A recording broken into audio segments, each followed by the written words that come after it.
Hey, everybody, and welcome to another week of Crunching Your Growth, where we explore the strategies, stories, and lessons from entrepreneurs who have found new ways to grow and thrive. I'm your host, Phil Masiello, and today we're tackling one of the biggest challenges every entrepreneur faces: hiring the right people.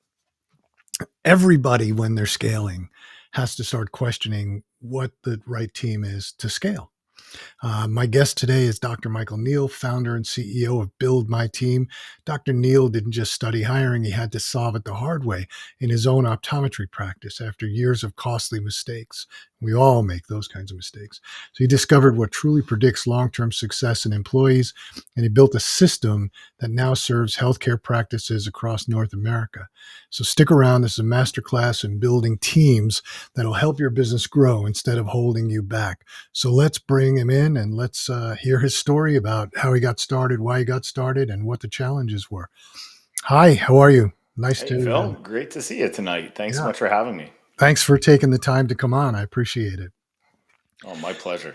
Yeah. So why don't you take us back, because we don't usually have healthcare providers. Actually, I think you're the first one that we've ever had on here. Ooh. And so why don't you take us back about give us a little bit about your history, your background, and how you got to where you are today and doing what you're doing. Well, geez, I'm our first doc on the podcast. I don't want to screw it up for everyone else. So maybe I should just stop here while I'm ahead. Boy. So I'm a practicing eye doctor, and I have been in practice for, it's my 25th year pardon me, 24th. I recounted 24th year in practice and have been Uh, I love private practice. I love the concept of helping people in a private environment, not corporate, not commercial, that type of thing. Sure. The biggest challenge we face in private practice, and whether it be you're an eye doctor, you're any kind of doctor, dentist, it doesn't matter what it is. You have a team challenge.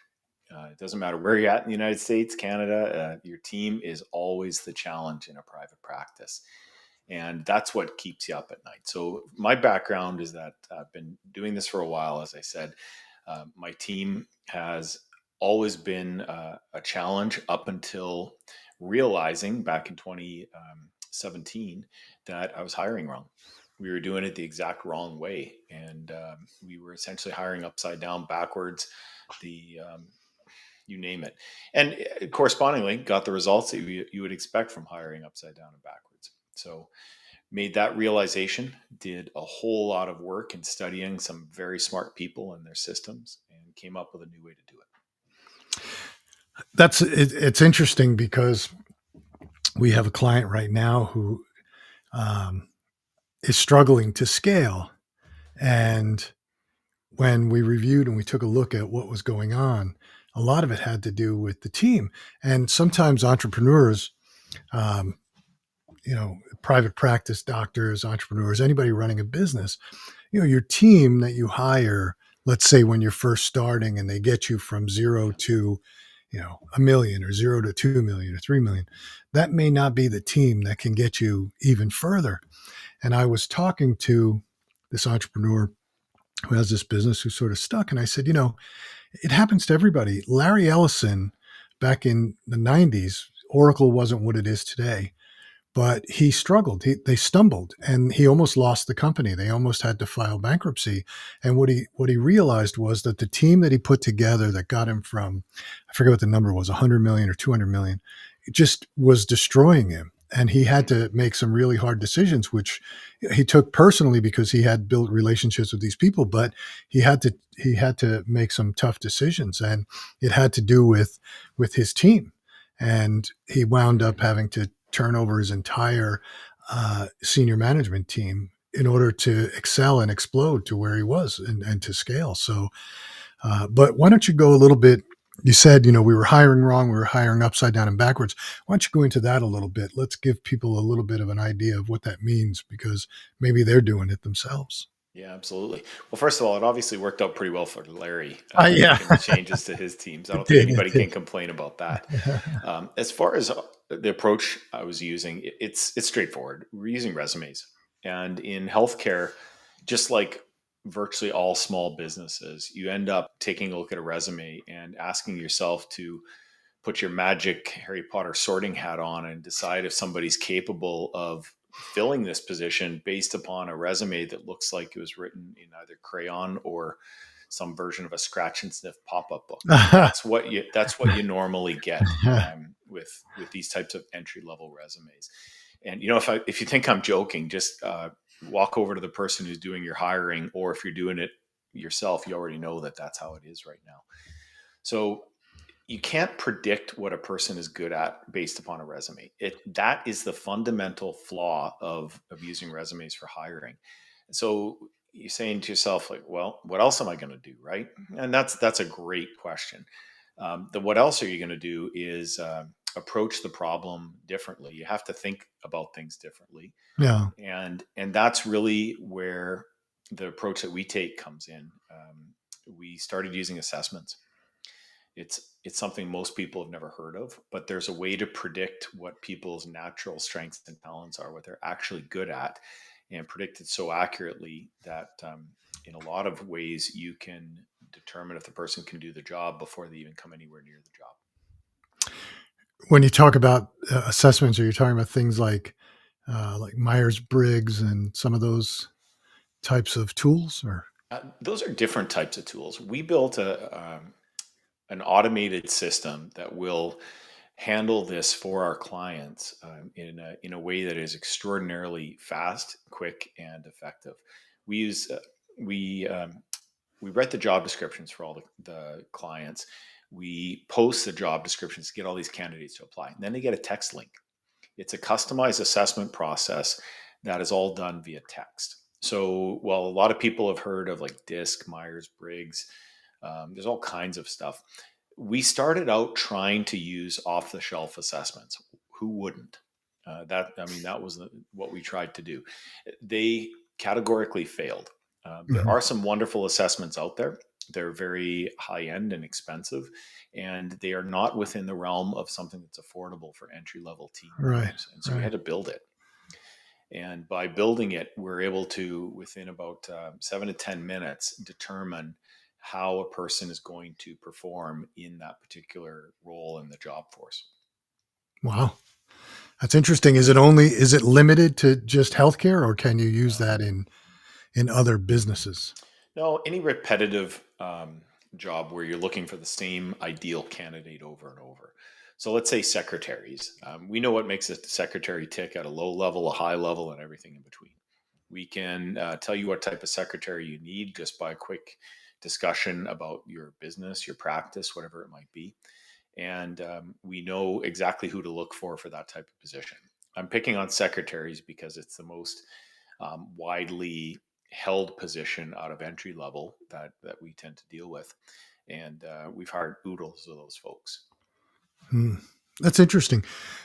I will say that, yeah, I have a different take on how I hire. I've always hired Mm-hmm. weirdly. I Mm. we when I had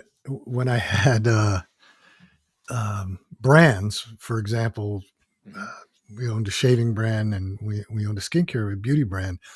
I was in a Dunkin' Donuts one morning. I used to go to the gym and then I would stop at this Dunkin', and it was just a busy Dunkin', very very busy, Mm-hmm. and you know there was this new person, this new young woman who was behind the counter, and people in the morning, everybody's rushed and they get a little ornery, and she was just moving people through, and she knew how to do it, and she just had this great attitude.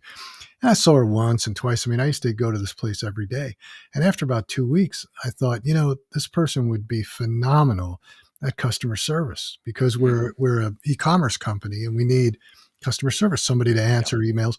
And it's an important role because you have to set a tone. No matter Mm-hmm. how angry the customer is, or no matter what the question they're asking, you sort of have to stay on brand. And I walked up to her and I gave her my card and I said, give me a call. I have an opportunity for you. And, she said, I don't know anything about, we talked and she said, I don't know anything about customer service other than what I do. I said, yeah, that's okay. I can train you. And I Right. did. And she was, she was great. She was with us got through two businesses. She handled customer service for us through two businesses. And there was another young guy who was he was I owned this house that I wasn't living in, Hmm. and we were using it as an office for one of the businesses. And this guy used to come and he cut my grass. He was a young guy who cut my grass, and he'd always ask for odd jobs. And we set up our own warehouse, and I needed somebody to manage that warehouse. And I thought he could do it. I don't know why I thought that. Hmm. And I put him in there and I trained him. And he'd never done that before. He was a sort of a kid who had high school education and was trying to hustle to make some money. He turned into a warehouse manager. And as he got into the role, he started thinking about ways to make it more efficient. And he always had ideas. And so you know so I sort of look at people and how they in how they operate, Hmm. and whether or not, not so much whether they fit the dis- if I wrote down a job description, whether they Yeah. can write that down, because but I've also had some really bad ones by doing that. I'm Hmm. not saying I'm batting 1,000. I'm probably batting 330, but still, you know. Well, that's bordering on Hall of Fame. So you hit the nail on the head twice there, and I think, in my opinion, my not so humble opinion, you did it because you weren't hiring based on experience. You No. saw the natural raw talent in these people, and that's what the build my team process does. It finds that raw talent. It finds the needle in the stack of needles, not the haystack, where Yeah. everybody looks the same. Their resumes are all the same. You're about to throw them all up in the air, pull your hair out, like what happened to me. And you say, like, what do I do next? Well, you look for the folks that have that talent and you put them into a role where they're expected to use it. Not everybody in that type of way will sink. Not everybody will swim. What we do in our side of things is we look at a whole bunch more things, which tips the balance into the swim category instead of the sinking. But you have the fundamentals with that approach. And what folks who can do that really well end up with are people who are absolute superstars.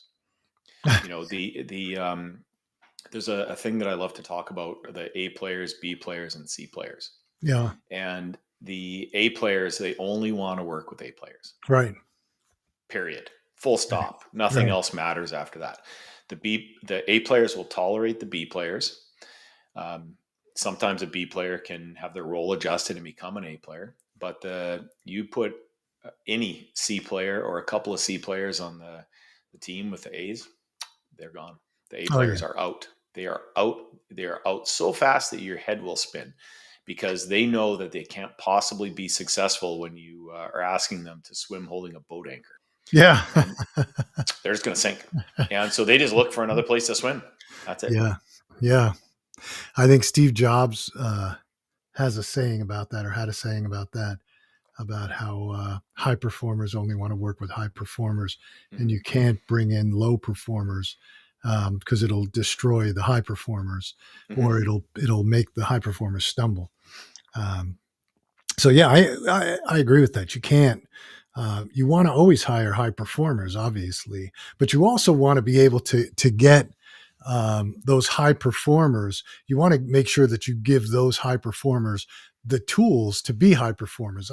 I'll give you an Yes. example of what I'm talking about real quick, because again, in addition to crunch growth, I also do coaching, and Hmm. sometimes they blend together. Sometimes we have a client who gets stuck, and we had a client that got to about 20 million, and they were teetering. They just couldn't break over that, and they were stuck for a couple of years. They hired us because they thought that it had to do with their ads and their social and things like that. And we changed a few things, but I kept saying something was wrong, and they hired this guy. They sold wholesale as well as e-commerce, and they hired this guy who was a superstar performer. I mean, A plus plus. This guy was a powerhouse, Hmm. and he couldn't get anything done, and I just couldn't understand it. And I said to the founder, I said, hey, why don't we do an offsite? Why don't we do a 2-day offsite? I think there's something else going on here, rather than just ads and changing some Hmm. direction.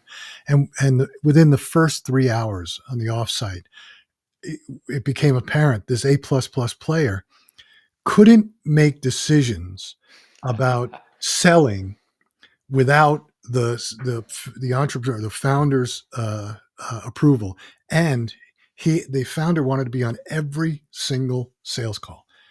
And I said, that's ridiculous and impossible. I said, so he's constrained. You hired a guy, you're paying him a huge salary. He wants to go. You've got Hmm. him chained up, Yeah. and you're telling him, you're constrained by my schedule. I said, you shouldn't have to be on every single call. And of course, we went round and round, and he finally relented. And as soon as he did, I mean, that was 2 years ago. And in that time, they've added 11.5 million in additional sales just from Wow. this one guy letting this guy go and Wow. doing what he did. So, I mean, you can see the value of an A plus plus player, Hmm. and, where sometimes the organization turns an A plus plus player into maybe a B player or a C player. Absolutely. Yeah. The analogy I like to think about is, when you're running the show as the CEO or the owner of the business, you know, you talk about getting the right people on the bus. And that's what we've essentially talked about in a lot of ways so far in this discussion. The next step is when you get the right people on the bus, you got to get them in the right seats. People forget that. Yeah. You forget. Oh wow, they're all in the right seats on the bus, and your bus is driving along. It's a clunker. It never really gets up to speed. You're not sure why. So in this is a direct statistic that my jaw dropped when my team told me this. In our practice, using this as an example because we had exact data, almost exactly 50% of the candidates who applied for job A didn't Right. get job A; they got job B. We Huh. moved them to job B because they were a better fit for job B than job A, which is what they applied for. Hmm. And so in this analogy, you've got people thinking, I need to sit in that seat. No, we switch you to another seat, which is a much better fit to your natural strengths and talents, and off you go. And so in the case of your example with that, $11 million, what that entrepreneur did is through your coaching and your help, you gently or not so gently nudged them to get the hell out of the way. You've got this team, draw them a map and throw some guardrails on the road and get out of the way. Well, it's not uncommon in the world that we live in, that I live in, which is, scaling businesses, entrepreneurship, right? Guys that go from 0 to 10 to 10 to 20, 20 to 30. It's not Hmm. uncommon, because what happens is the entrepreneur, the guy who founded the business, the guy or gal who founded the Hmm. business, they feel like they got them to 10 million or 20 million. Right. And these are the things that got us there.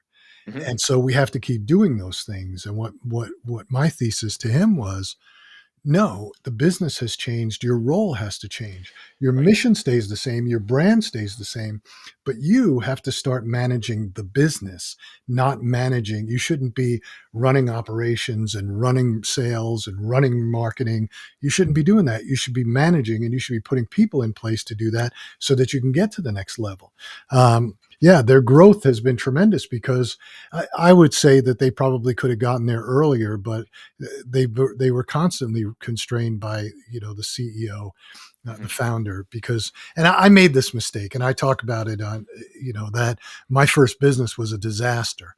It wasn't a Hmm. disaster because the concept was bad. It wasn't a disaster because the product we were selling was bad. It was a disaster because I was a disaster. And Hmm. I was talking to somebody about this today. I said, I truly feel sorry for the people who worked for me then, because they must, no, I'm serious. They must Yeah. have been beside themselves every day when they went home, because Yeah. I was such a mess. And it was a fire drill every day. It was chaos every day. I Oh, was a poor same. leader. Yeah, I was a Same. terrible leader, and I Yeah. was terrible at process management, and it was a disaster. So, There's that book Rocket Fuel by Gino Wickman, and I remember reading it and thinking about was it the visionary and the integrator. I'm fine and dandy on the visionary side of things, but as far as I don't even know if I could spell integrator without spell check. I mean, it's not who I am, and so me trying to show up and run operations is a steaming hot dumpster fire, like a yeah. 5 alarm dumpster fire. I can't do it. No. I can find somebody who's amazing for it, and that's what happened with our practice actually. Through a series of very coincidental events, a fellow named Frank came to the practice, and we ended up no healthcare experience whatsoever, but he had run large teams for a very big bank. And this was kind of a little bit of a retirement job for him. Well, that's what we all thought. Well, it didn't turn out that way at all. Within about 18 months, he had the place almost 3x in profit, Wow. almost 3x. And you say, how the heck is that possible in 18 months? Look, I wouldn't have believed it either. And in fact, I did a podcast with an eye care consulting company. They didn't believe it at all. And I said, well, let's go offline. I'll show you tax returns, and ended up doing that. But what that really did was ring my bell in an unforgettable way, that when you bring in a superstar to run a section of the business that you're awful at, Yeah. guess what? You got no place to go but up. Yeah. Yeah. Yeah. Yeah. Absolutely. Well, I learned after, after other businesses, I'm very open with my people about what I can do and what I bring to the table and what they bring to Right. the table. Cause I learned that first experience destroyed me. Hmm. And, but I tell everybody, if I am not the guy who's going to be in there every day doing the work, I Right. don't do, that's not what I do. I Hmm. can, I'm a visionary. I can tell you where we have to go. I can see the problems ahead. I can do all that, but I can't be the one. I'm not going to be the one making videos for social media. I'm not going to be the one, Right. doing any of that for the clients. So, and that's why I hire people. But Hmm. it um, when in that first business that I had, and I see this in a lot of entrepreneurs. They feel like they're the entrepreneur. They had the idea, they had the concept, and therefore they should have all the answers. And they really shouldn't, And No, I believe. try magnifying that to being a doctor, where people look at you like you have every answer to every problem ever asked, to every question ever asked. It's doubling down on that. I'm in the same boat. My first business was really, really, really something else, and not in a by the way, this podcast has moved from where we started to almost an entrepreneur confessional, I Oh, I think. know.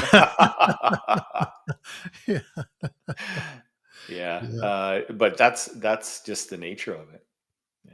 Well, I mean, I think it definitely it definitely shows, because it's not an uncommon problem, because I see it all the time with entrepreneurs. I see it all the time with scaling businesses.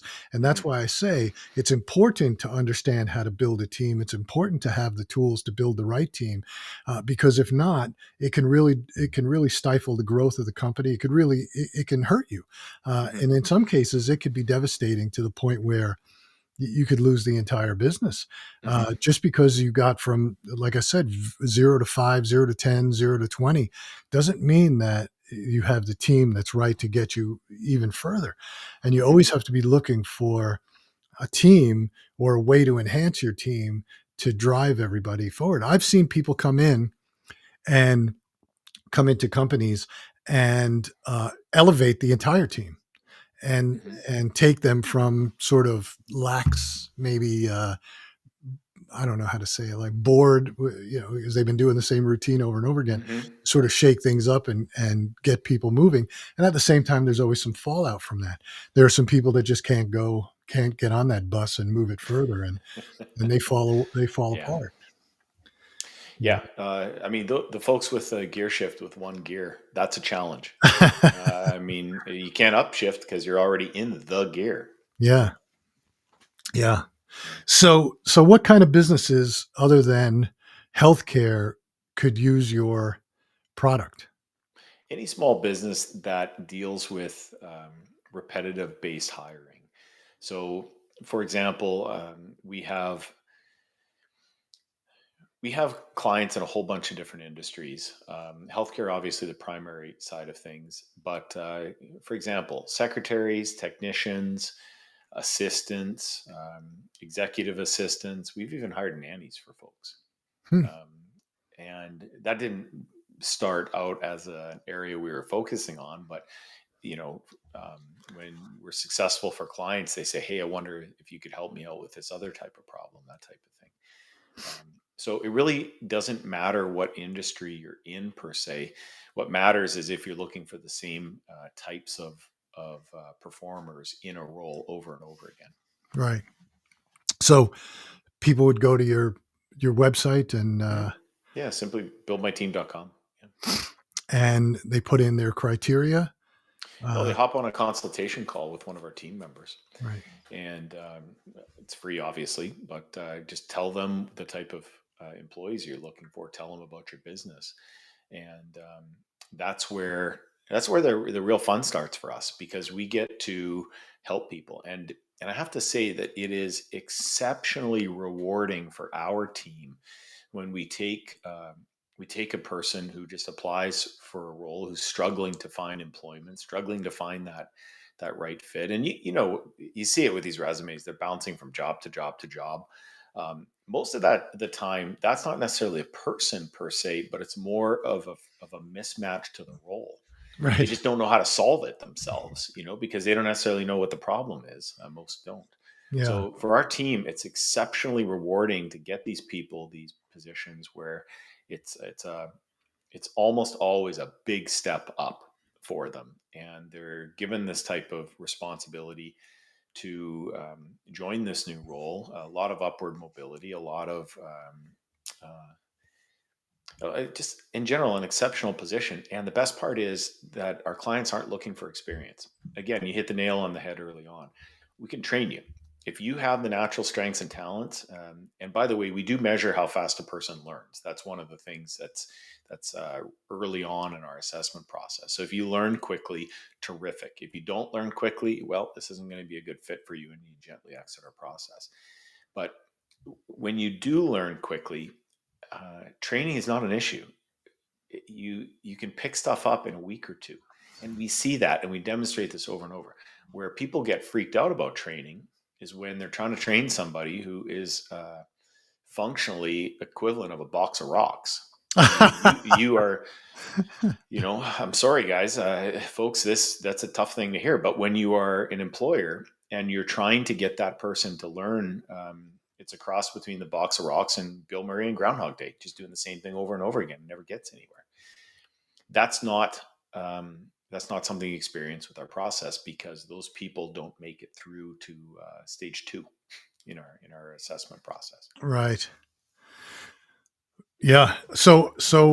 How long have you been doing this? How long have you been have had build my team? 2018. Yeah, we started in 2018. 2018. Mhm. And are you scaling? We are. We started out in the eye care profession. Now we're in 10 different healthcare professions and businesses outside of that. And so how are you getting how are you scaling? What's the methodology you're using? Referrals, or is it are people hearing about you? You've got strong retention from existing customers, then they refer you to others. Is that Yeah, our because that's main, a sort of a fragmented industry, right? I mean, you're when yes. you talk about sole proprietors, doctors, Hmm. with that's sort of a very fragmented industry. It's very difficult, I would think, to do any kind of outreach. Maybe it's not. I don't know. It is. So that part's that like reaching out to doctors is expensive and fragmented, as you said. Expensive because there are all kinds of companies with massively deep pockets that are trying to get a hold of doctors, Right. primarily pharmaceutical Right. companies. Right. Right. So we've grown through referrals, uh, which have been very good for us. And then the next thing is this method of communication. I mean, people hearing about Build My Team um, through podcasts and such. Are you advertising at all? Do you advertise at all? We don't. No. Have you No. tried it? I'm just Uh, wondering. we we have tried early on, but I don't know that that was successful for us, and it could have been internally more so than the medium itself. Yeah. Interesting. Yeah, I was sitting here thinking, um, it is difficult to get. So if you have a SaaS product, so for example, if we have a SaaS Yeah. product and somebody comes And to us, that's what ours is. Yeah, Yeah. somebody comes to us and says, we look for businesses that do X dollars and blah blah blah blah, and it fits into this industry. We can set up automation tools and Hmm. and flows, and you can work on LinkedIn, you can work on all kinds of places, and you do it, through automation. But I would imagine that's sort of it's got to be a little difficult in this, given the fact that it would be different if you were going after, say, the Johns Hopkins hospitals or Right. you know, then you're selling the tool for, 100 instances in one shot, right? Right. And Hmm. that makes the sales cycle uh, understandable. Hmm. But trying to go after independent practices, I would think it's got to be a little different, difficult. I wonder if ads would work in specific places, like if you did ads on LinkedIn or um, I don't know. I don't know how many I would imagine that there's got to be some sort of a platform that maybe a platform that doctors use. Like in other words, I don't know if they run ads on my chart or not, but Hmm. you know, Yeah. Our niche are small businesses that don't have an HR department. right. Our product will work fine, or I'm sorry, our service will work fine for companies with an HR department. But then what do you do with the HR team? And so it becomes almost a bit of a competitive approach. We are a tool, an extraordinarily effective tool, and the companies that have worked with us in that vein have done really well. Well, I don't know if the HR team would be an obstacle because a lot of the HR teams have tools that they're using to hire better, Hmm. right? So they're Right. just they just become sort of the administrator. Hmm. They're the ones putting it together because that's just getting the person um, hired is one part of it, but Right. then onboarding and setting up the training and all that. That to me is where the value of an HR team comes into play, Hmm. and also dealing with all the issues that come up around HR. We don't Exactly. have an HR team; we outsource it because Hmm. it's just not um, it's not something we want.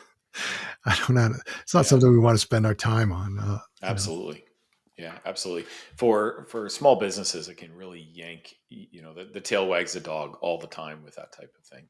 Yeah. And our solution to that is to simply get the right people on your team in the first place. And that does wonders for minimizing the downstream, we'll call them negative issues that can crop up.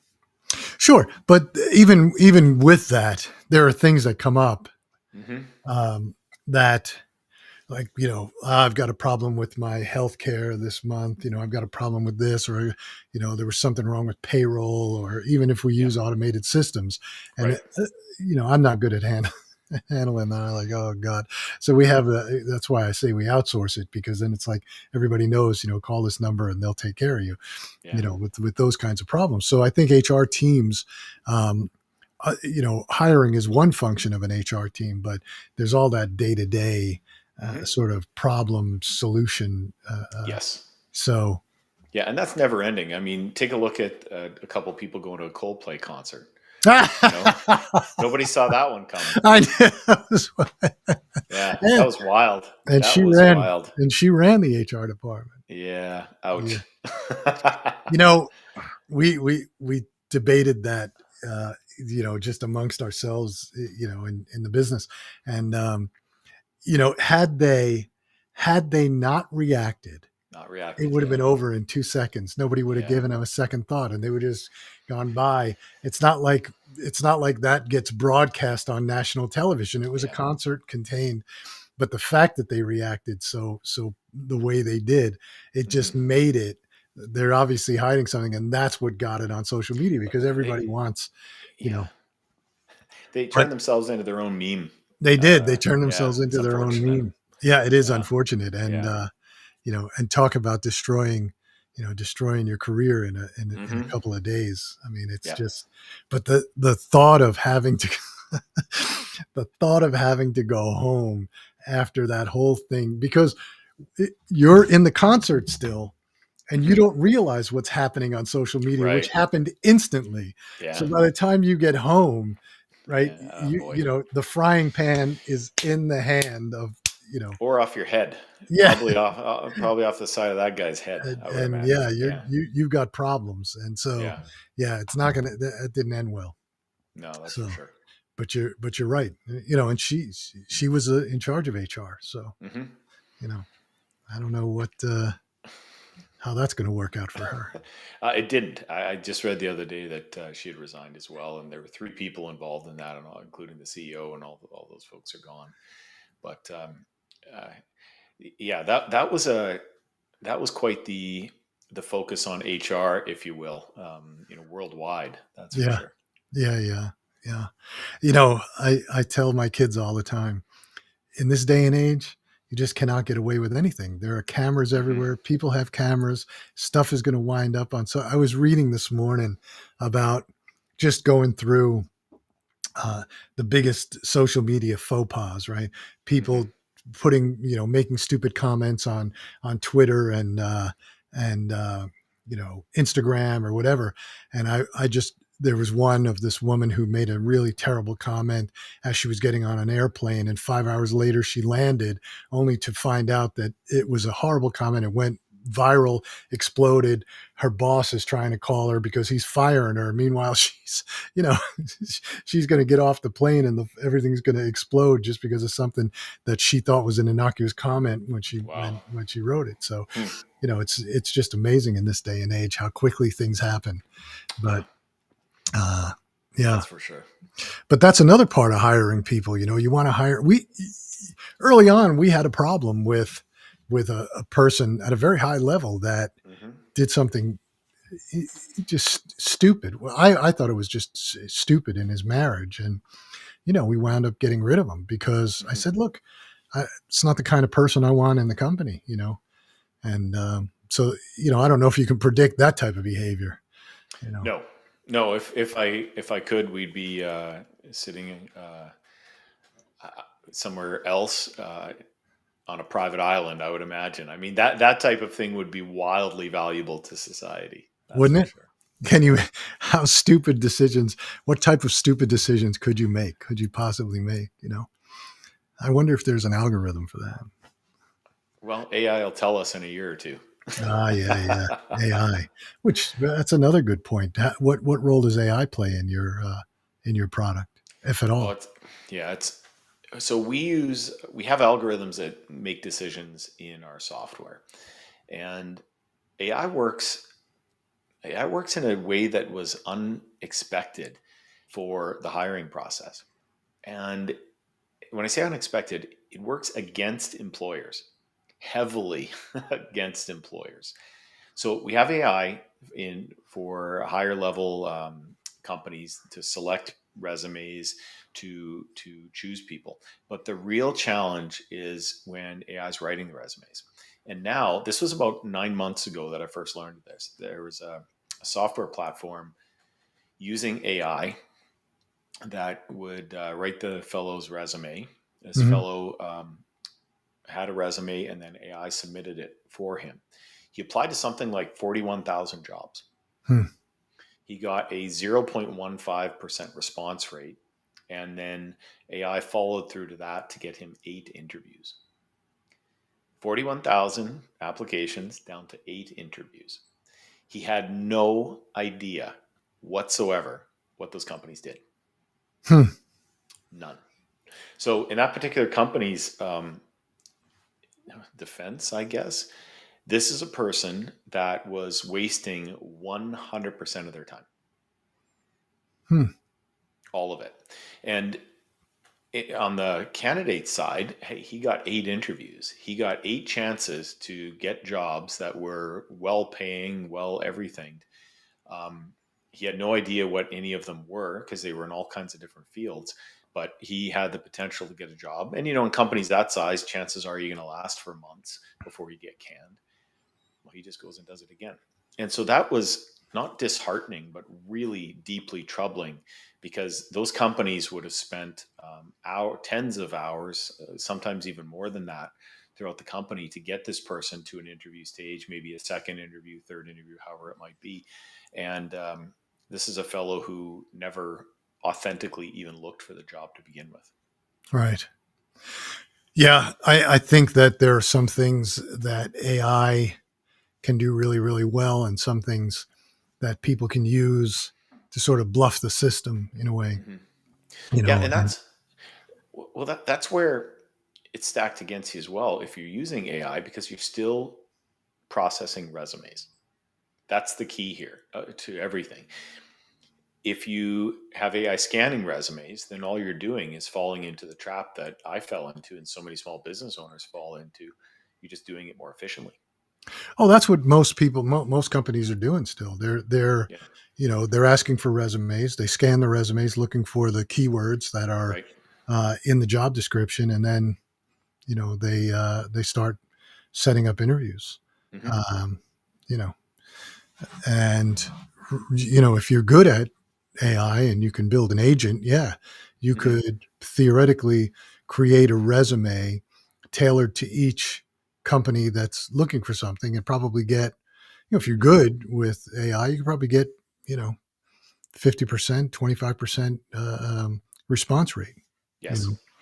And and that type of person has a marketable job skill just by like de facto by what they did to Sure. apply.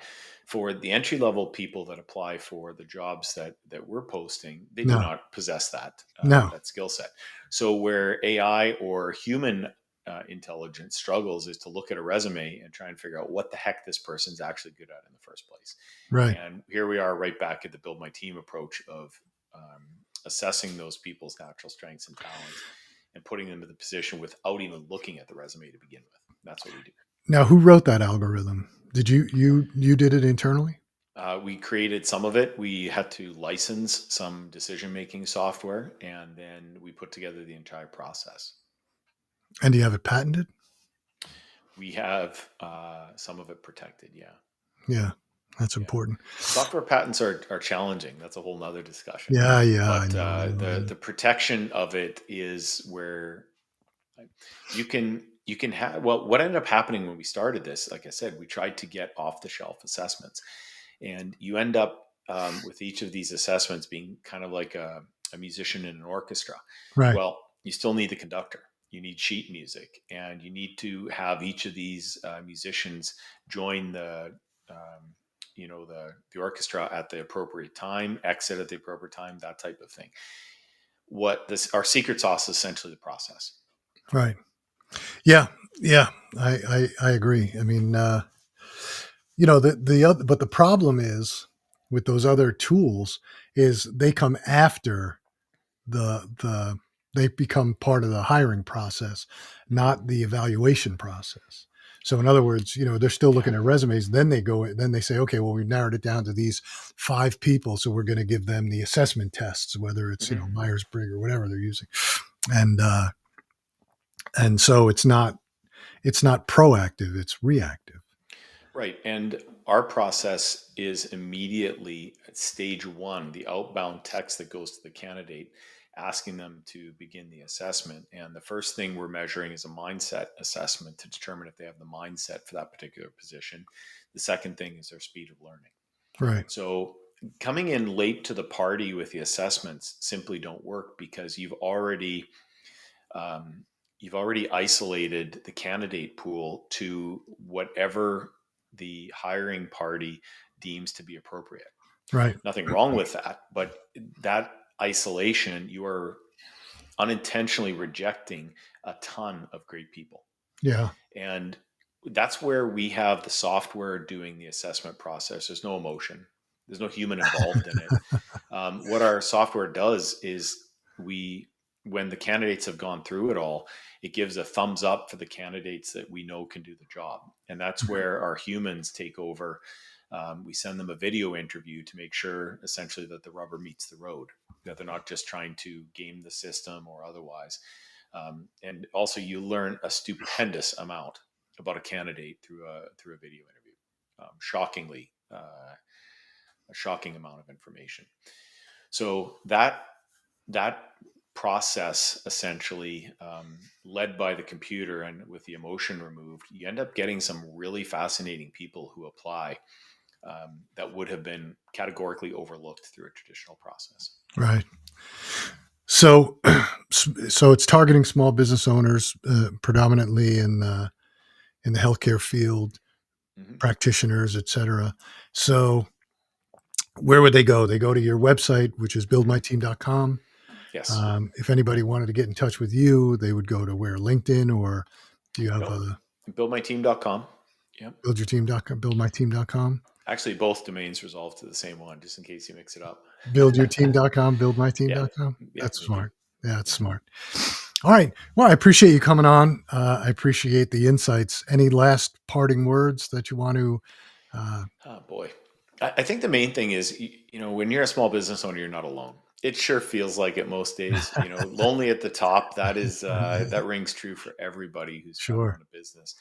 Um, but like you said early on, you're outsourcing HR. You guys don't want to get involved with it. What our clients, the ones that really love us, they allow us to bring the great people to the table. They make the final decision, and some of our clients just say, "You pick," because we've Right. been working with them so long. So that's we do one thing and one thing only, but we do it exceptionally well, and that's where the folks who really don't want anything to do with hiring, that's where we fit in. Yeah. That's great. That's fantastic. Well, I appreciate you taking the time to come on. Thanks so much, Um, Phil. Yeah. yeah, my pleasure.